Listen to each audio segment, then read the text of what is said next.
Copyright disclaimer. Under Title 17 U.S.C. Section 107, allowance is made for fair use for purposes such as criticism, comment, news reporting, teaching, scholarship, and research. Fair use is permitted by copyright statute that might otherwise be infringing nonprofit, educational, or personal use tips the balance in favor of fair use. Okay, guys, this one is from 2012. It's another sad story. If you guys can't listen to this, I understand, about how Scientology killed this man's dog. Sadly, I'm going to start a playlist regarding this because they're very good at doing this. And you know what people do about it? Nothing. Scientology won't set me free. Archived. Decades after investigating the Church of Scientology, a journalist investigates what happened to him. Joel Sapple, December 18th, 2012. Joe Sapple's dog was poisoned shortly after the Los Angeles Times published a story he co-wrote about the Church of Scientology. So we need more hashtags, justice for the dogs. I'd never heard my wife so upset. The dog's been poisoned, she said, into the phone. Her quavering voice was scared and panicked. Soon I would be, too.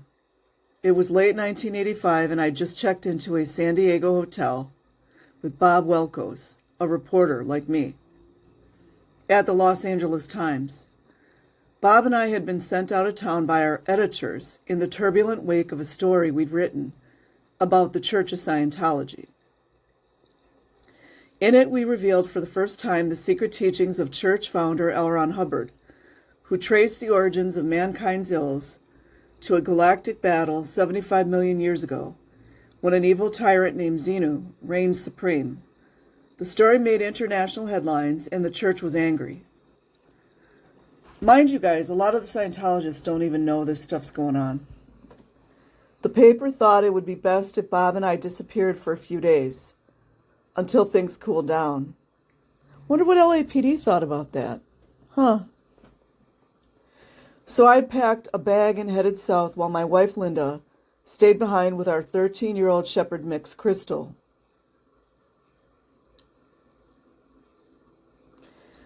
Now, the loyal dog I'd rescued from a Huntington Beach shelter a year or so after my high school graduation was dying.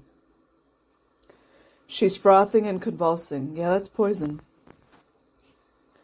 Linda told me from the vet's office, Crystal's illness had come on suddenly, she said, and the vet couldn't pinpoint the cause.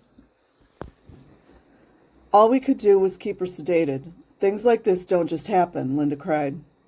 A month or so later, after countless doses of phenobarbital failed to calm Crystal's frightening seizures, I placed her on a surgery gurney one final time and held her as we put her down. Did I have proof the Church of Scientology was to blame? No. But I was haunted by the warnings I remembered getting at the start of what would become a 5-year investigation of the church. More than one source had told Bob and me to keep an eye on our pets. Just makes you wonder about this since there were certain prestigious executives working in Scientology at that time that are so-called whistleblowers now. Isn't that weird? More than one source had told Bob and me to keep an eye on our pets. Others who'd run afoul of church leaders had lost beloved animals under suspicious circumstances. They claimed, but I hadn't listened. There's a long list. Not long after Crystal fell ill, I got another call, this one from Los Angeles Superior Court Judge Ronald Swearinger. I'd never spoken to him, but I was covering a nasty civil trial over which he was presiding, that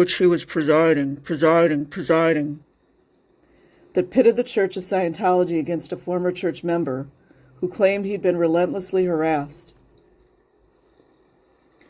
Thousands of Scientologists from across the country had converged on downtown Los Angeles. We need more of that, you guys. To protest the trial and what they perceived as Swearinger's religious bigotry. Now he was reaching out to me.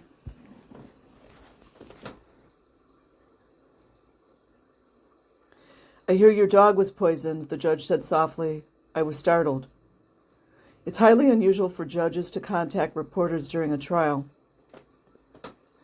especially when they've already been accused of bias. Well, there's that word again LAPD loves to use, bias. Wonder where LAPD got that from. There was a pause as Swearinger took a breath. "My dog was drowned," he said, referring to his collie. "We found him dead in our pool. He'd never go near the water on his own." I'm going to try to keep my language clean today. So these lowlifes drown the judge's dog. And still nobody does anything about these scumbags. Not everyone in Scientology is a scumbag, but I'm talking about people doing these things. More than 4 years later, in June of 1990, the Los Angeles Times published the 6-day series Bob and I had written on the Church of Scientology. One of the most comprehensive pieces on Scientology ever undertaken by an American news organization. In 24 stories based on thousands of documents and hundreds of interviews, we tackled everything from Hubbard's bogus biographical claims to the organization's high-pressure sales techniques to the intimidating tactics employed against perceived adversaries such as Bob and me. Personal experience had taught us how the church and its leaders, first Hubbard and then his successor, David Miscavige, had made psychological warfare a spiritual imperative.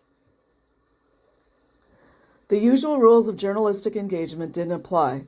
Hubbard was both guru and general to his worshippers.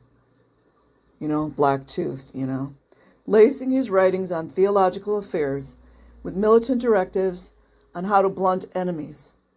If attacked on some vulnerable point by anyone or anything, or any organizations, always find or manufacture enough threat against them to cause them to sue for peace. Hubbard told his flock, "Don't ever tamely submit to an investigation of us. Make it rough on attackers all the way." I wonder what Rinder knows about that. So isn't that sad? His dog got poisoned and the judge's dog got drowned. Like I said, sadly, I'm going to start a playlist on this. If I find more, if you guys know of any other people that got their animals killed by these people, let me know. Like and subscribe if you choose. Otherwise, have an amazing day or night wherever you are. Peace. Link in description.